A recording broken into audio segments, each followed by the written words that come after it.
Okay, so second, this is the second part on observing young children. So when you are going to observe whatever you have seen, whatever you have observed, you have to treat that with utmost confidentiality. So there is no one in school that you are going to talk to on the behavior, certain type of behavior on a certain child. So you do not have to bring that problem behavior of the child during lunchtime, and it becomes a topic of the discussion. Okay, so when you are going to observe something, also problem with the child, or you have there are red flags. Okay, so when you can see that there are red flags regarding the behavior of the child, so you have to report it to the director so that the child can be helped by a professional.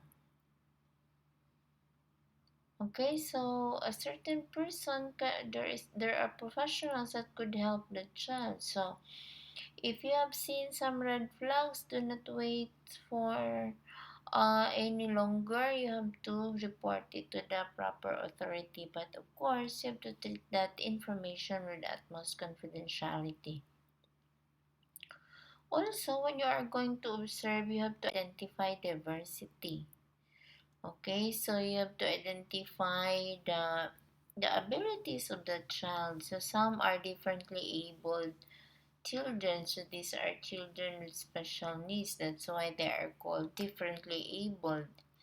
And if you observe that there are differently abled children in your class, then if you identify them, you can develop a certain type of assessment so that their developmental needs can be addressed, because there are children in which you do not see any wrong in them.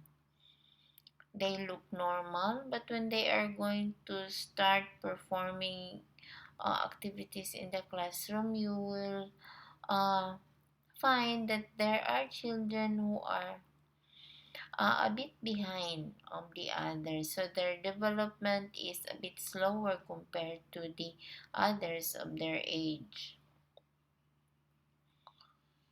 Okay, so how are you going to assess them? So this one, as we are already doing, so as I've mentioned, observe.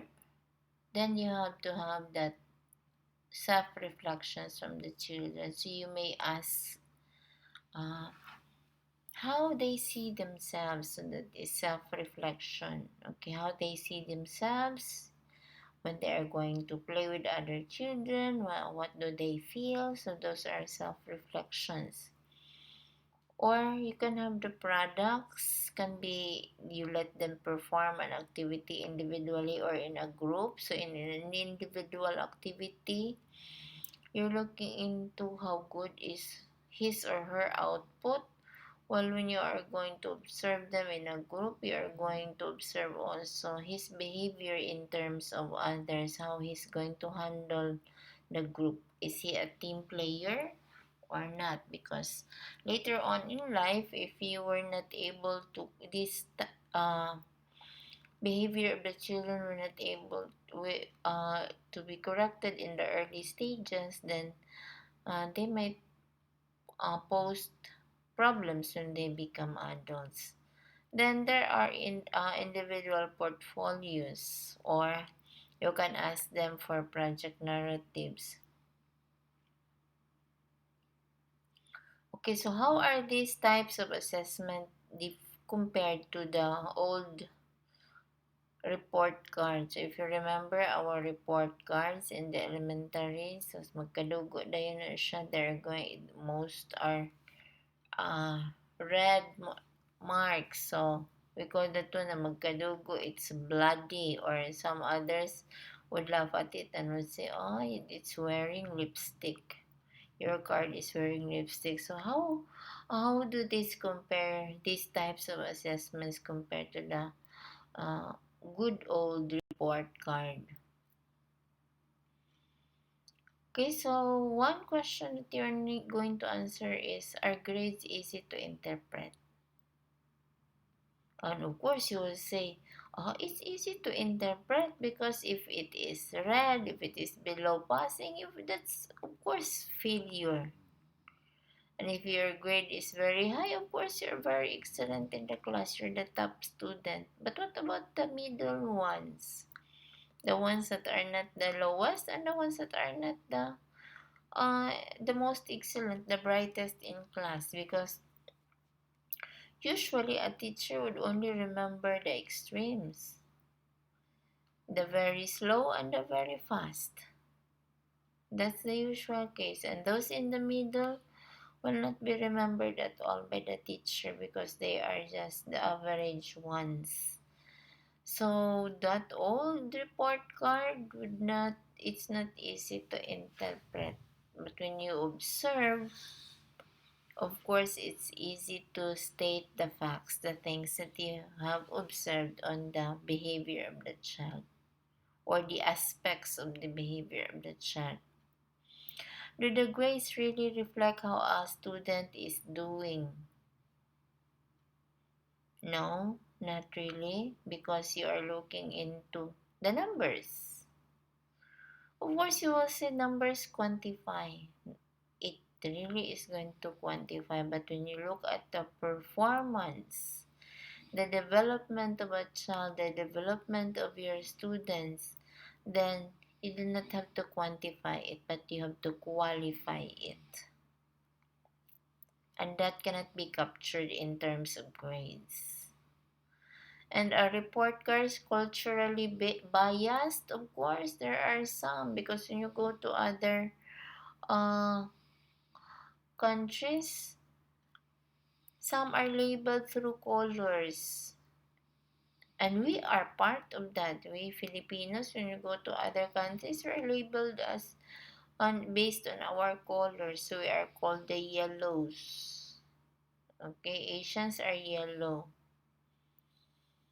So our report cards culturally biased sometimes. Do teachers seem to have a set of stock comments, or do they consider each individual? Okay, so when you're going to observe, be careful with your words, and of course you have to have a set of stock comments.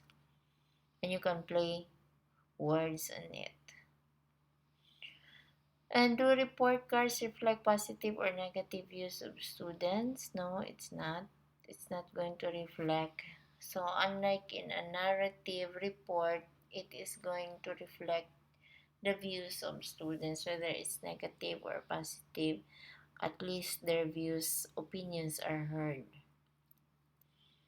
And in the report card, of course, the old grading system, it is easy to tell how many students are above average because you have to set the average, the mean, and you can count. If the mean is 85, then those higher than 85 are those above average. Also, when we do observation, we have to know how do we evaluate their problem solving skills.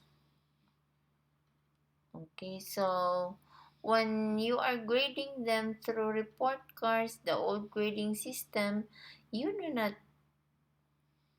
know how they solve problems, but when you are going to make an observation, so you will realize that this child is a good problem solver, this one is not. So you would notice that there are smart children. Smart children are not necessarily very intelligent, but they are smart. They have what we call the life skills. So when you are teaching students, you are not teaching them the lesson, but you are teaching them the life skills. That's the most important thing that you need to develop to the children at a younger age, life skills. Okay, so when you do observations, it could be a timed sampling. Okay, so every 5 minutes, 10 minutes, 20 minutes, or every other day. So there is time intervals. And you have to provide tally also. You tally their behavior, how remember the example I gave you on aggressive behavior, expressing the aggressive behavior or acting out an aggressive behavior. So you can do tally just like this one. So on November 2, he act out his aggressive behavior at 9 o'clock, 9:30. So there's an interval of 30 minutes, then 10:10. So more than 10 minutes like that. So this is important also when you are handling special children or differently abled children. You have to do a tally or a record of behavior every time they do it. So and keep it so that this could also be reported to a professional so that the professional is going to interpret this stamped time. Then you do event sampling, the incident record, so documenting exactly what happens during a particular event. It can be in a daily basis or in a every time that you observe. Then you have to document also if there is an improvement of behavior. So sometimes you would say, "Oh, it's different. This child is now before she does not know how to say thank you, and now she knows how to say thank you." Or before she does not know how to smile, now she knows how to smile to her classmates. And before, when playtime comes, she would not share toys, and now she's sharing toys. So you have to document every new behavior that you have observed from that child, and that can be a breakthrough in there because sometimes they are like in a shell. They are covering themselves like in a shell. Then you have to do a checklist. So there is a simplest form of observation. So you checklist. That's the easiest. Or you make a narrative. Okay, so you have to have a written summary of the observations of the day. And you have to have anecdotal records also. So anecdotal records are records of observations of the child's behavior so that it helps test hunches about reasons for certain behavior and identify conditions that reinforce behavior by noticing what happens prior to the tantrum or prior to the incident. And also it with the anecdotal records, it can give feedback about the children. Um, which maybe have learned from a certain presentation. So when they do an activity, then you have to note also on their behavior, and also basically you are doing anecdotal records. So sometimes some schools would only recommend the narrative, but sometimes they are keeping anecdotal records. Guidance offices, they are keeping anecdotal records of students referred to them.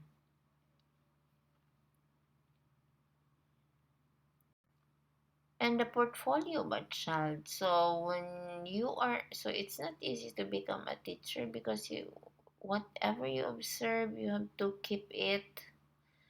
And then especially if you are in the uh, early childhood.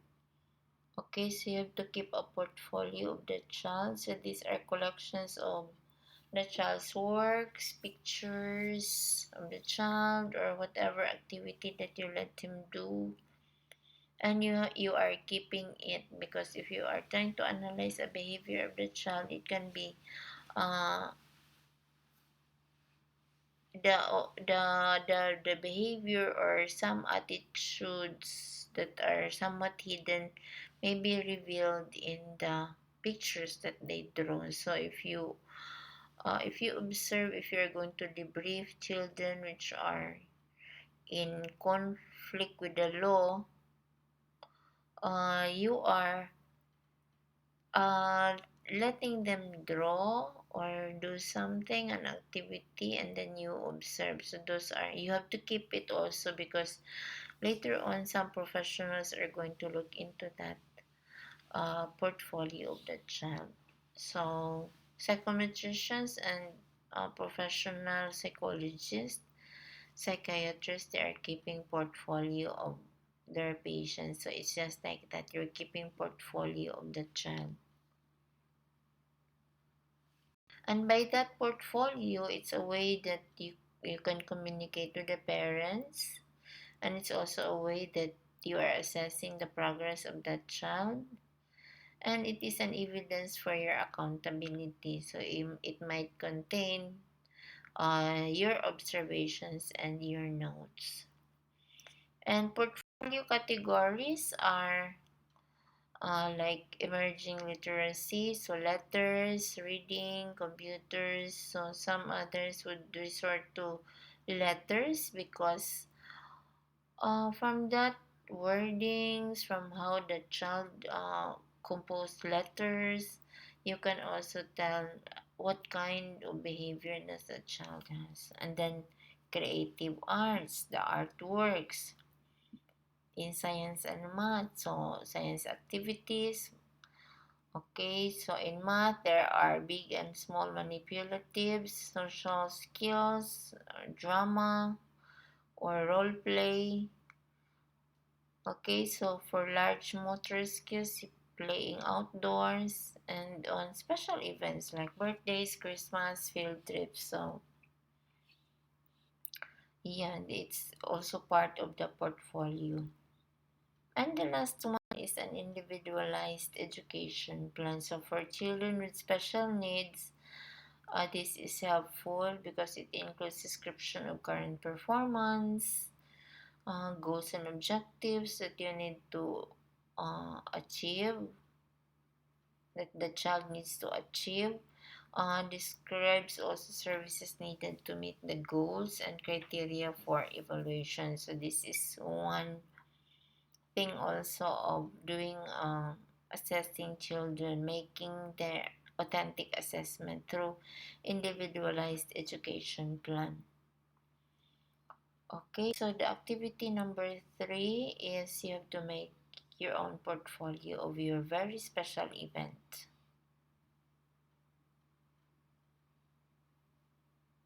Okay, sorry for that grammar. So make a portfolio of a very special event that happened to you. Period na na siya ng that. It could be a recording or a slideshow of pictures that you form into a collage. On if it is a slideshow or recording, it is should be less than 10 minutes. And if you prefer it to be on paper, it should not be less than 10 pages, and be creative and innovative. So I'll be collecting this one by the end of the month, so that this could be part of your grade, your portfolio. So whatever you how you feel that it is special, recall events in your life. But if that event is not a happy event, please do not do that. Do not recall events which are not happy. You have to recall only the happy events. Okay, so you have to take note of these two recordings.